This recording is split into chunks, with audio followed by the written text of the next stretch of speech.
Sejarah Pramuka Dunia. Sejarah pramuka dimulai pertama kali saat Bapak Baden-Powell menuliskan pengalamannya dalam buku Scouting for Boys pada tahun 1908. Buku tersebut dibuat untuk panduan acara perkemahan yang dirintisnya pada tahun itu. Buku ini juga sangat laris bahkan di luar Inggris. Hingga muncul organisasi-organisasi pramuka yang ditujukan kepada anak laki-laki saja.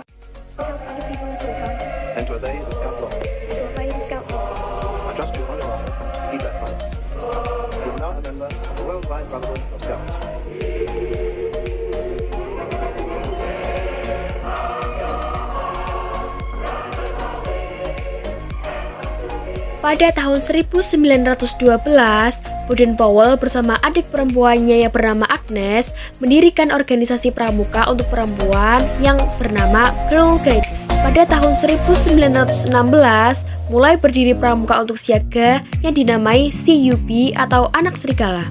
Lalu, pada tahun 1918, berdiri Pramuka Rover Scout yang ditujukan untuk kelompok remaja. Hingga pada tanggal 30 Juli sampai 8 Agustus 1920 di Olympic Hall London, kegiatan Jambore Dunia pertama kali diadakan. Dalam jambore tersebut, diikuti sebanyak 800 peserta dari 34 negara. Pada kegiatan ini juga, Bapak Baden-Powell dinobatkan sebagai Bapak Pandu Dunia. Sejarah kepramukaan Indonesia. Ada 3 masa sejarah pramuka di Indonesia, yaitu sejarah pramuka pada masa penjajahan Belanda, sejarah pramuka pada masa penjajahan Jepang, dan yang terakhir sejarah pramuka pada masa kemerdekaan. Pramuka ialah organisasi kepanduan yang menjadi wadah pendidikan kepramukaan di Indonesia. Dalam pramuka, ada julukan untuk setiap anggotanya berdasarkan golongan usianya, dan setiap naik tingkat anggota kepramukaan harus berikrar mengucap janji satya dahulu. Sejarah pramuka pada masa penjajahan Belanda. Pada masa ini, pramuka didirikan oleh Belanda bernama Nederland Indische Pathfindersvereniging atau NIPV, yang artinya Persatuan Pandu-Pandu Hindia Belanda. Hingga setelah Sumpah Pemuda pada 28 Oktober 1928, para pemuda Indonesia sudah mulai mengerti dan kesadaran masyarakat Indonesia mulai meningkat, hingga beberapa organisasi kepanduan pun bergabung menjadi satu. Pada tahun 1930, terbentuklah organisasi Persatuan Antarpandu Indonesia yang berubah nama dan berhasil melakukan perkemahan kepanduan Indonesia Umum atau Perkino. Kegiatan inilah yang menjadi cikal bakal Jambore hingga sekarang. Sejarah pramuka pada masa penjajahan Jepang. Pada masa ini, pramuka masih bertahan namun pihak Jepang melarang berdirinya partai dan organisasi rakyat Indonesia.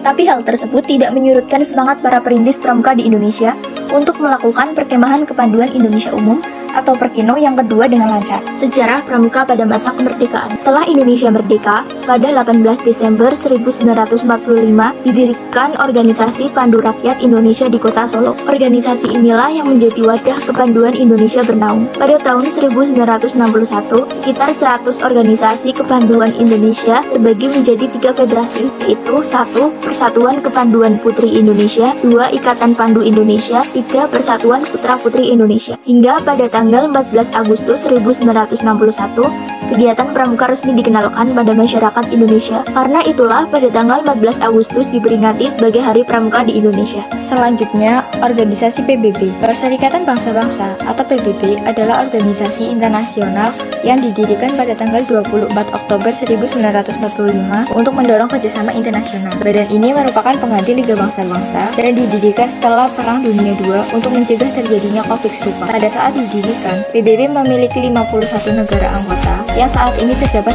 193 anggota. Tujuan utama dari organisasi PBB yaitu 1. Menjaga perdamaian dan keamanan dunia, 2. Memajukan dan mendorong hubungan persaudaraan antar bangsa melalui penghormatan hak asasi manusia, 3. Membina kerjasama internasional dalam pembangunan bidang ekonomi, sosial, budaya, dan lingkungan, 4. Menjadi pusat penyelarasan segala tindakan bersama terhadap negara yang membahayakan perdamaian dunia, 5. Menyediakan bantuan kemanusiaan apabila terjadi kelaparan, bencana alam, dan konflik bersenjata. Organisasi di bawah PBB 1.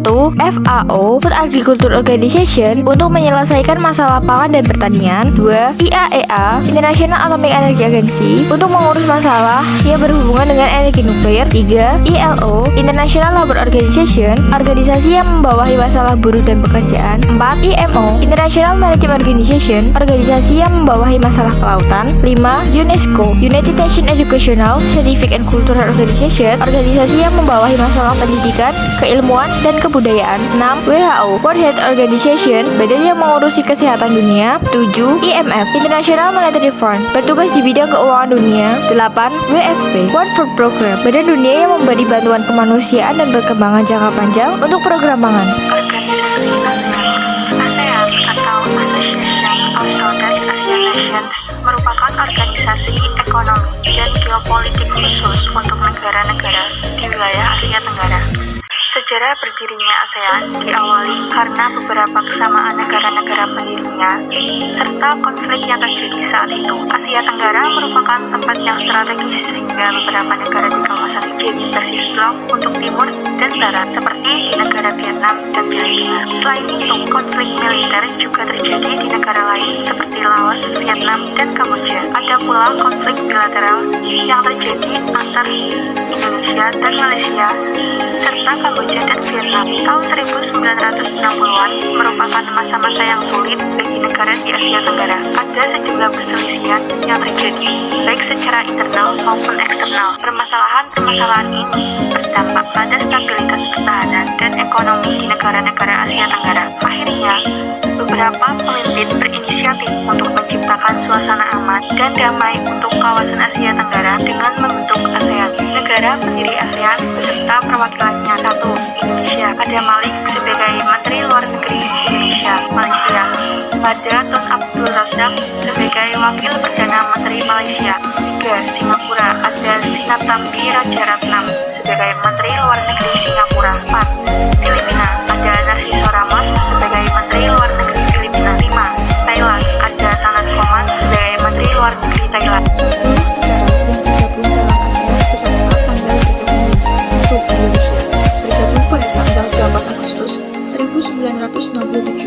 2. Malaysia bergabung pada tanggal 8 Agustus 1967. 3. Singapura bergabung pada tanggal 8 Agustus 1967. 4. Thailand bergabung pada tanggal 8 Agustus 1967. 5. Filipina bergabung pada tanggal 8 Agustus 1967. 6. Brunei Darussalam bergabung pada tanggal 8 Januari 1984. 7. Vietnam bergabung pada tanggal 28 Juli 1995. 8. Laos bergabung pada tanggal 23 Juli 1997. 9. Myanmar bergabung pada tanggal 23 Juli 1997. 10. Kamboja bergabung pada tanggal 30 April 1999. Makna lambang ASEAN. Makna lambang ASEAN meliputi 1. Lambang ASEAN mencerminkan persatuan dan kedamaian. 2. 10 ikatan padi kuning menggambarkan seluruh negara di Asia Tenggara yang memiliki ikatan kuat dalam pertemanan dan solidaritas. 3. Lingkaran yang berada di paling luar lambang mempunyai makna persatuan yang ada di dalam tubuh ASEAN. Makna warna dalam lambang ASEAN. Warna biru, merah, kuning, dan putih yang menghiasi lambang ASEAN berasal dari warna utama dari negara-negara anggota ASEAN, di antaranya yaitu warna biru melambangkan kedamaian dan stabilitas, warna merah melambangkan keberanian dan dinamis, warna putih melambangkan kemurnian, dan ada warna kuning yang melambangkan kesejahteraan.